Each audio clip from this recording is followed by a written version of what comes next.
Welcome back.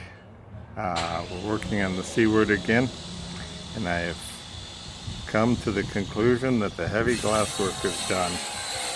I'm quite pleased with the way it turned out. I want to talk to you about a few of the things that I did to make this happen. Let's get up underneath here. What you're looking at, try to steady it.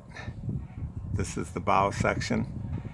Now there's the wider portion of that. It was done with Total Boats epoxy, which I can recommend for doing glass work. The yellower stuff was done with industrial resin tight bond.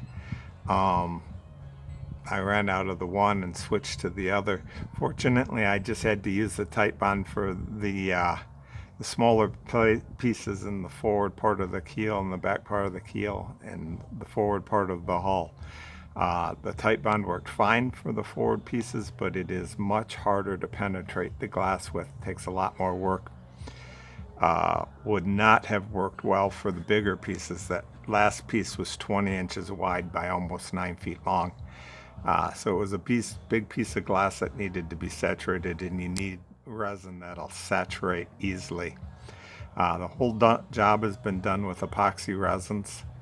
And the reason for that is there's a greater strength ratio there and more predictable dry times. As the temperature changes, the epoxy remains more consistent than I seem to ever be able to get polyester resin to be. Plus, I wanted the epoxy strength on the laminations. So what I did right here was, if you look up in the corner where the keel joins the hull, you'll see a round. I'll try to switch around here. Still hard to see, but I put a big Marine Tex fillet in there. I mean a big fillet. It's heavy. Used up a lot of Marine Tex. I used Marine Tex because I wanted the structural properties in that fillet. I wanted to bind the two pieces together, the hull and the keel glasswork together, as they had not been before. And I knew I needed that fillet to make the curve, make the glasswork easy. I cannot stress as much how important that fillet was to make the glasswork easy. And I would say that Marine Tex is a great material for that. Very expensive, but very strong. There's no point in using a fillet in there that isn't structural, because then you're laminating your glass onto something that isn't structural. So right here you're looking at the forward section of the keel before it's been ferried in, sanded in. These are the last mats.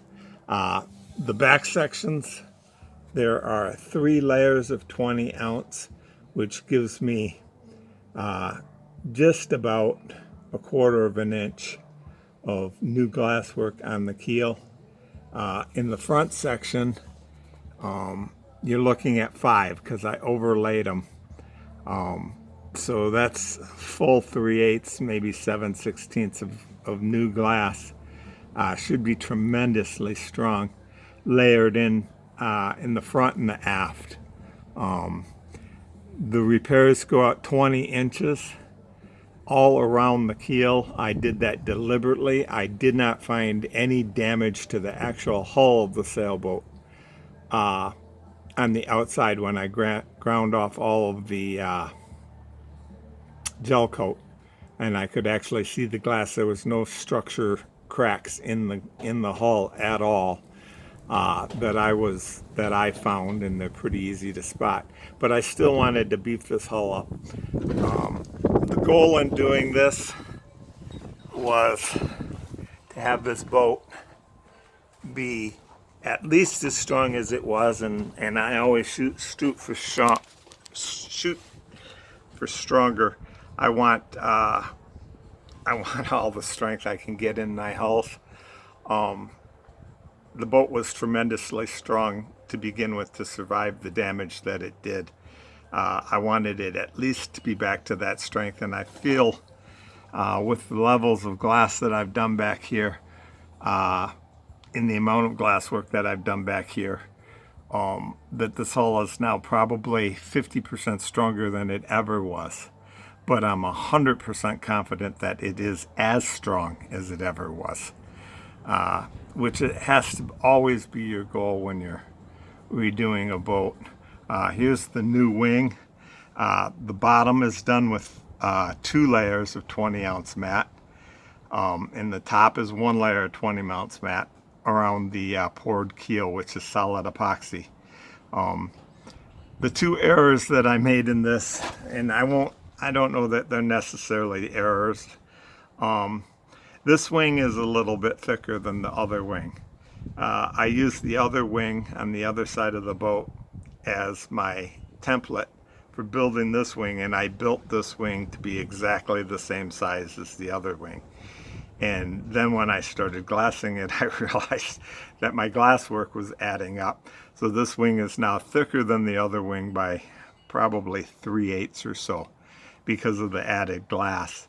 Had I compensated for that, I'd have built the wing a little bit smaller to compensate for the glass work that needed to be done after the pour, which I didn't do. So when you look at the back of the boat, I'll go to the back of the boat. When you look at the back, if you look at it, you can obviously see that the starboard wing is a little bit heavier than the port wing, and I'm just going to live with that. If I ever sell the boat, I'll always be able to identify her by looking at her keel and knowing what I did. Again, back up here, you're looking at 5 layers. All things being equal, if anybody ever shock loads the keel, I wanted as much strength fore and aft. This is tremendously strong. The keel never displaced, never broke free. The keel bolts were solid from the original damage.